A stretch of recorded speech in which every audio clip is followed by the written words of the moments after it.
We're only a day away from the second summit between US President Donald Trump and North Korean leader Kim Jong-un taking place in Hanoi. Kim has now arrived in the Vietnamese capital, while Trump is due to arrive in just a few hours. Now to get the latest on that, let's go straight over to our news centre, where Devin Whiting is ready to connect with our reporters on the scene. Devin? Hi, Jung-ho. That's right. Kim Jong-un got to Hanoi a couple of hours ago after a long multi-day train ride all the way from North Korea. Quite a morning for those people in Vietnam who were able to get a glimpse of him on the way from the border to the city. Our Park Hee-jun is standing by for us at the Melia Hotel where Kim is staying. Hee-jun, how's it looking over there? Well, Devin, at the moment, it looks very quiet. It looks like Kim Jong-un hasn't left Melia Hotel since around noon when he arrived at the hotel. But things were very hectic when he first arrived here. Now let's go back to the scene for a moment. Countless locals who have been waiting hours to Kim Jong-un were out on the streets to greet him. They waved North Korean and American flags handed out by the Vietnamese government as the North Korean delegation passed by. In nearby buildings, people watched from the windows and terraces, and of course, most of them had their phones out to take pictures. The press were also busy filming the dozens of vehicles that pulled up at the hotel, including an armored personnel carrier. Security is going to be tight for the next couple of days. No one, aside from the guests, will be able to get inside the building. And Kim Jong-un will have a special elevator set aside for him when going up to his suite. Other elevators will be blocked from reaching the higher level floors. Okay, and will Kim Jong-un go anywhere or meet anyone today on his first day in Hanoi? Nothing is revealed as of now, but there is a possibility that Kim Jong-un could take a visit somewhere in the city or even outside city somewhere else in the country. Now, the Vietnamese government has revealed a special traffic regulation that will be in effect from today to March 2nd. Today, there will be restrictions on most vehicles in various parts of Hanoi from 7 p.m. to 10 p.m. If the North Korean leader wishes to visit somewhere in the country, the government will most likely arrange it. Now, where he could go, possible places include Halong Bay, a popular tourist destination, and industrial sites in Haiphong or Phang Ninh province. After all, it's widely believed that Kim will tour industrial sites like he did in Singapore last June. And he's believed to be greatly interested in Vietnam's economic growth. He may also visit a cemetery some 60 kilometers outside Hanoi where 14 North Koreans who died fighting in the Vietnam War are buried. Now, for his possible night outs, I'll be keeping an eye in front of this Hanoi hotel. Back to you, Devin. All right, thanks for that, Hee-jun, and we'll be looking forward to your updates later on. And meanwhile, we know that the U.S. Secretary of State, Mike Pompeo, arrived in Hanoi earlier today, but it seems like no one knows for sure where he is. For more, we have our Ji-won in Hanoi. Ji-won, what news do we have on the American delegation? Devin, I'm in front of the JW Marriott Hotel where President Trump and the U.S. delegation are going to be staying during their visit here in Hanoi. Now, Reuters reported that Secretary Pompeo arrived in Hanoi's Noi Bai International Airport at around 8 in the morning local time. But we couldn't see Pompeo come into the hotel, but the car he took from the airport is parked here. So we are guessing that Pompeo is inside the hotel. Now in here, we saw Alex Wong, Deputy Assistant Secretary in the Bureau of East Asian and Pacific Affairs, and Allison Hooker, a National Security Council official. And the U.S. delegates, including Washington's top negotiator Stephen Biegun, seem to be preparing for the president's arrival. Meanwhile, the State Department announced that at 6:30 p.m. today, the secretary is going to be meeting with Vietnam's Deputy Prime Minister and Foreign Affairs Minister Pham Binh Minh. All right, now, Ji-won, we know President Trump left Washington some time ago now. When do we think he's going to get to Hanoi? Yes, Devin, like you said, President Trump is currently en route to Vietnam, and Vietnam's foreign ministry said Monday that Air Force One will be landing at Hanoi's Noi Bai International Airport at 8:30 p.m. tonight. Now, the White House announced that President Trump will be holding a one-on-one sit-down with North Korean leader Kim Jong-un Wednesday evening, followed by a social dinner, a first which will include 2 officials from each side. Joining that dinner will be Secretary Pompeo and Mick Mulvaney, acting White House Chief of Staff. Now, earlier that day, Trump will meet with Vietnam's president, who is also General Secretary of the ruling Communist Party, Nguyen Phu Trong, and the Prime Minister Nguyen Xuan Phuc. Back to you, Devin. All right, thank you, Ji-won. We'll be checking in with you as well in the hours to come as things start picking up speed. Now, the second North Korea-U.S. summit has put Hanoi at the front and center of the world's attention. And with thousands of foreign journalists flooding into Hanoi, local businesses are looking to cash in on all things summit-related. Our Kim Jongun reports from Hanoi. From T-shirts emblazoned with the faces of Kim Jong-un and Donald Trump to summit-inspired burgers and cocktails, the second meeting between the North Korean leader and the U.S. president has local merchants in Hanoi buzzing with anticipation. Business-minded people here in Hanoi are making the most of this once-in-a-lifetime opportunity to take their marketing global. A small t-shirt store owner and the designer of Hanoi Summit t-shirts, Zong Tan-duk has seen his sales soar by more than 3 times regular levels since he began selling his special Kim Trump designs. Zong says he's happy about the demand for his clothes, but is hoping for more. Through this summit, I hope peace can be achieved on the Korean Peninsula with no more nuclear ghosts. I hope Kim Jong-un and his people can make new friends, including with the U.S. About a 10-minute walk away from the t-shirt store, an Irish chef at a local burger restaurant has been serving summit specials, Kim Jong-un and Dirty Donald. Head chef Colin Kelly says when he heard Kim and Trump were coming to town, he knew he couldn't afford to pass up such a golden opportunity. Well, for the summit, it's a summit all about world peace and bringing people together. And I believe what better way to bring people together than food. In Hanoi's Old Quarter, a wine bar has grabbed the chance to cash in as well, offering the Peace Negroniations, a summit spin-off of the classic cocktail Negroni. Local businesses reaping the economic benefits from the Kim-Trump meeting are hoping the summit-related gold rush can continue at least for the rest of the week. Kim Jongun, Arirang News, Hanoi. Now, this Friday will be the 100th anniversary of the March 1st independence movement, in which Koreans demanded liberation from Japanese imperial rule. President Jaein this morning paid tribute to those independence fighters. He visited the cemetery where Korea buried the founding members of its provisional government, which was set up in April 1919 in Shanghai. That cemetery is in Hyochang Park in Seoul. The tribute to those independence fighters represents President Moon's recognition of the provisional government as the direct predecessor of the present-day Republic of Korea. That's in contrast to earlier administrations, whose view was that the Republic of Korea began with the nation's liberation much later in 1945. In other news, South Korea's central bank has released its data on consumer sentiment for February, and it looks like consumers are feeling better about the economy. Kim Hae-sung reports. South Korea's consumer sentiment rose for the 3rd consecutive month in February. The Bank of Korea says its monthly consumer sentiment index climbed 2 points on month to 99.5. The central bank said the improved performance of the local stock market and an uptick in North Korea-U.S. relations lifted overall consumer sentiment. After remaining lodged at the 2,000 level late last year, Korea's benchmark Kospi bounced back to the 2,200 range in February on various factors, including rising optimism over a possible U.S.-China trade agreement. However, the index has remained below 100 for 5 straight months, meaning there are more pessimists than optimists about the local economy.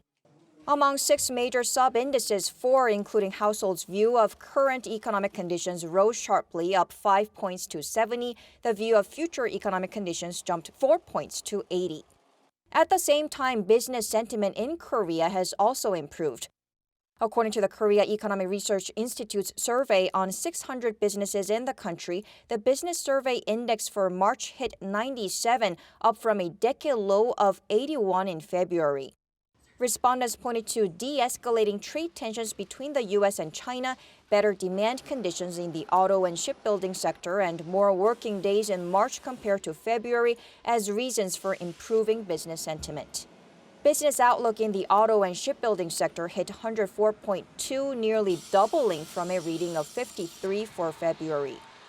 But the Korea Economic Research Institute said while business sentiment has improved, the reading remains below 100, meaning there are more pessimists than optimists, and that the overall economic outlook remains weak, with export growth expected to continue slowing down. Kim Jongun, Arirang News. I'm Devin Whiting, and those are your news headlines.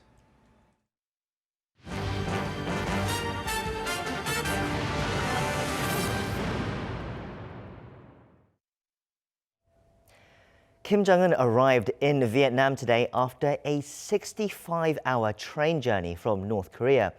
If he does return by train as expected, Kim will be away from North Korea for the longest time ever since he took power in late 2011.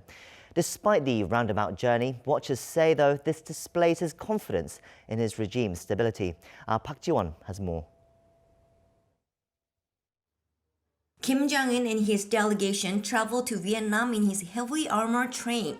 Instead of taking a flight to Hanoi, which would have taken a few hours there and back, Kim opted to go by train, a round trip that will take nearly 6 days in total. If he leaves Hanoi early next month, he will be away from North Korea for nearly 10 days. It's expected Kim could meet Chinese President Xi Jinping in Beijing on his way back to the north to explain the result of his second summit with President Trump. Kim Jong-un's grandfather, the late Kim Il-sung, who also was the leader of North Korea, held bilateral talks in 1958 with Mao Zedong, the then leader of China, after his first visit to Vietnam. Watchers think the fact Kim Jong-un can take such an extended period away from North Korea shows his grip on power is stable. Some also see it as Kim's willingness to travel long distances to meet with other world leaders. North Korean state-run media, the Korean Central News Agency and the Nodong Sinmun also reported immediately on Kim's departure last weekend from Pyongyang train station. That's in contrast to last June, when they didn't report on his departure to Singapore until his arrival in the Southeast Asian city-state. During Kim Jong-un's absence, his close aide Choi Ryong-hae, along with key officials from the Bureau of Political Security, are expected to fill the vacuum in Pyongyang. Park Ji-won, Arirang News. To look ahead at the upcoming North Korea-U.S. summit, with us today is Dr Kim Junghyun, a research fellow at the Assad Institute for Policy Studies. It's good to have you here today. Thanks for having me. So Kim arrived in Vietnam after a 65-hour train journey coming directly from North Korea. Now let's start with why he would take such an arduous journey like that. Well, obviously, he feels very secure in his control of the regime back in home, back in Pyongyang, obviously. But also, I think he's trying to show, he and his advisors are trying to show to the world that the North Korea and each leader are special, that the world, not North Korea, should accommodate what North Korea wants. And I think that's exactly the message they are sending. These days, no one, especially the top leaders of a country, don't travel by train anywhere because it's too time consuming and logistically it's a nightmare. But then North Korea has shown that you actually can twist the arm of China or all countries to accommodate such a disruptive travel schedule, which have probably affected millions of Chinese travel plans for the journey that lasted almost 3 days across the country. So I think it's North Korea trying to show that, even if now North Korea has gotten out of isolation in the recent years, and now it's trying to show to the world that if North Korea is going to come out of isolation, it's going to be on its own way and its own strategy and own policy. And I think it's going to be the same, its ambition to become a nuclear state. But isn't there a risk that the reverse could happen, that people could think Kim Jong-un decided not to fly because he doesn't even trust his own planes, and the fact that he's traveling by train makes him seem almost backwards, from a leader from a different age almost? Well, that's the downside about traveling by train all the way from Pyongyang to Hanoi. But on the flip side of that is that North Korea has shown that, contrary to the perception that the people have of North Korea, that it's secretive, it hides things, it's not transparent. It actually flipped that perception by showing that, it actually can travel by train, from all the way from North Korea to Vietnam, which it totally can be observed by the rest of the world 24/7. So I think, in a way, North Korea is showing to the world that whatever downside, whatever like weakness they have, they can flip it and make it into a strength. So in that sense, it's been a great PR success, I would say. And you do agree with the fact that this does show Kim's regime is stable now, and there's no fear of perhaps any troubles that while Definitely, he's away. it's a given. It's a given in the sense that we have already seen that in his visit to China and then to Seoul and obviously to Singapore. He's been very pathetic leader in the last year or so, and it shows that his control of the regime of the country is very secure. Let's look ahead now to this summit that's upcoming now. Though it's going to be, it's almost upon us. On Wednesday, they will meet for the second time in 8 months. Now, how important is this meeting? Well, in the sense that it is important, just like the first one was very important, but in a different sense. The first meeting was, we know from the outcome of the first meeting that it's been very symbolic in terms of a success. We haven't seen major progress in the denuclearization, but that wasn't really dissatisfying to the rest of the world, because the fact that the leader of North Korea and the United States got together was a major success, and everybody agreed with that. But with the second summit, the burden on the leaders is to come up with a concrete progress and the denuclearization promise that they made in Singapore 8 months ago. So I think the world is watching whether Trump and Kim Jong-un can deliver on their promises made 8 months ago in Singapore. And in that sense, this is important, just as important as the first meeting, but in a different sense. Before we go into what the kind of agreements they will try to hash out this time, let's look at the fact that one of the main differences this time compared to their first meeting is the fact that it's happening over 2 days. Now, of course, we were expecting at first perhaps 2 full days, but it looks like at the moment it was just going to be a dinner, perhaps a brief or one-on-one meeting on Wednesday, and then a full summit talks on Thursday. What do you make of this schedule? Well, first of all, it shows how much of a weight and importance that President Trump attaches to his meetings with Kim Jong-un. There's no doubt about it. And second is that it also shows that the two leaders haven't been able to make much progress in terms of what kind of denuclearization they have agreed upon. And I think the logic, the operational logic here is that President Trump believes probably that in order to effectuate fundamental change in North Korea, such as making North Korea give up its nuclear weapons, it needs to have face-to-face meeting with the top leader of the country and spend as much time as possible extending assurances in terms of security and economic assistance in order to sway North Korean leaders' plan from becoming a nuclear state to one that gives up nuclear weapons. So I think that's the reason why President Trump is investing a lot of time and effort to have this face-to-face personal meeting with Kim Jong-un to convince him to take the plunge, so to speak, and then go ahead with the denuclearization promise that Kim Jong-un made back in Singapore. The fact is that originally we thought it was going to be 2 almost full days of talk, maybe like a day and a half. But at the moment, it seems there was some disappointment by the fact that Kim Jong-un and Trump won't be meeting on the first day till the evening, it seems. This is actually a meeting that's taking place far away from respective leaders' homes. So in that sense, it's going to be very taxing on both leaders to have 2 days full of meetings. And also, we're talking about a very simple, very fundamental agreement that we are looking for here, which is North Korea's willingness to give up its nuclear weapons. If they cannot make it in 1 or 2 days, probably it doesn't make sense to spend more time than that. It's probably better for them to get to know each other better and then have a more fundamental exchange of opinions and perspectives at this time. Let's look at the actual negotiations now, because working level talks have been taking place for several days. And of course, we don't know what's been going on in those discussions. But one of the suggestions that has keeps coming up is the fact that the two sides are working towards the establishment of an American liaison office in Pyongyang. Do you think that might be something that could be on the cards? Well, it's been mentioned by the U.S. media in this regard when it comes to negotiating with North Korea. But then I think that's definitely in the cards. There's no doubt about it. And is it basically because United States probably is not ready to give North Korea what North Korea wants right now, which is the relaxation of the sanctions that are currently in place. Instead of relaxing the sanctions, United States apparently is willing to give North Korea some political concessions, such as normalizing essentially the relations between the two countries by establishing liaison's office, and also maybe signing the declaration to end the war. So these are the political concessions I think the U.S. government is willing to consider in place of economic sanctions. There's also a lot of talk about whether North Korea will agree to dismantle its Yongbyon nuclear facility. Now, these rumors keep coming up. There must be some sort of a reason why they come up. How likely do you think it could happen that North Korea is willing to give up Yongbyon at this time right now? Well, Yongbyon is going to be, right now Yongbyon is operational, but it's not really essential to North Korea's nuclear development anymore because Yongbyon is basically about developing plutonium-based weapons. We know that North Korea moved on and then they are using uranium to develop their nuclear capability. So in that sense, North Korea can give up Yongbyon without too much problem. But on the other hand, it's still an important part of the North Korea's nuclear infrastructure. So I think North Korea is trying to get maximum price for giving up Yongbyon.